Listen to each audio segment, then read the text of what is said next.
Welcome to Weekly Market Research from Fullerton Markets. Let's dive into the latest market trends and insights. S&P 500. Despite escalating trade tensions and a new 50% tariff on Brazilian imports, U.S. stocks remain near record highs, with the S&P 500 showing resilience thanks to its tech-heavy composition, which is largely insulated from goods-based tariffs. UBS projects the index could rise to 6,500 by June 2026, while Trump cites market strength as proof that tariffs are well received. However, global investors are starting to feel the strain. Major ETFs tracking Europe, emerging markets, and ex-US indexes that outperformed in the first half of 2025 are now underperforming the S&P in July.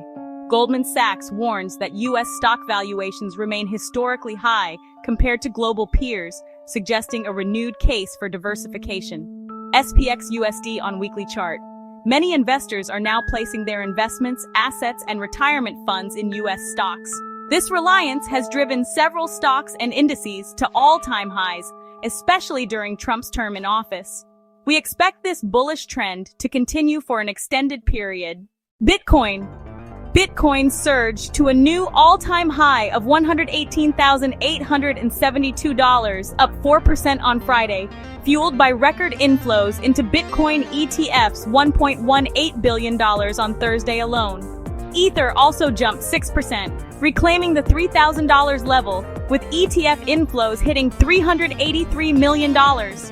The rally began midweek after Fed minutes revealed internal debate on rate cuts and was boosted by expectations of a dovish shift in Fed leadership and fiscal expansion from the One Big Beautiful Bill Act. Over $550 million in Bitcoin shorts and $195 million in Ether shorts were liquidated, amplifying gains. Since Trump hinted at removing Fed Chair Powell in April, ETF inflows have reached $16 billion, supporting bullish sentiment. Bitcoin is up nearly 10% this week, its best since April, while Ether has soared 21%, marking its best week since May. BTC USD on daily chart. After breaking the $110,000 barrier, Bitcoin gained momentum, fueled by growing uncertainty surrounding the USD as its underlying fiat counterpart. However, we anticipate a pullback toward the yellow zone before the next major upward move. USD CAD. President Trump has announced a 35% tariff on all Canadian imports starting August 1st, citing Canada's retaliation and its role in fentanyl trafficking. He warned the rate could go even higher if Ottawa imposes countermeasures. Canada's Prime Minister Mark Carney responded by affirming efforts to combat fentanyl and vowing to defend Canadian workers.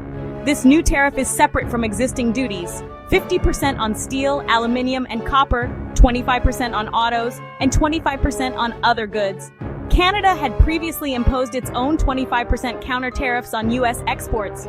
Trump said future tariff levels depend on Ottawa's cooperation, while also hinting at broader trade concerns beyond fentanyl, including non-tariff barriers and trade deficits.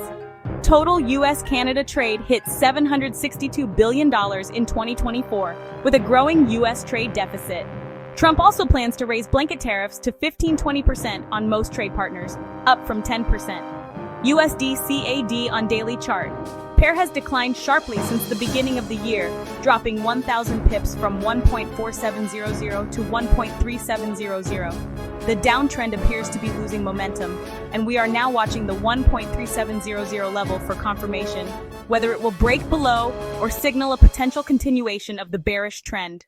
Stay tuned as we delve deeper into these market shifts and their potential future impacts. We are Fullerton Markets.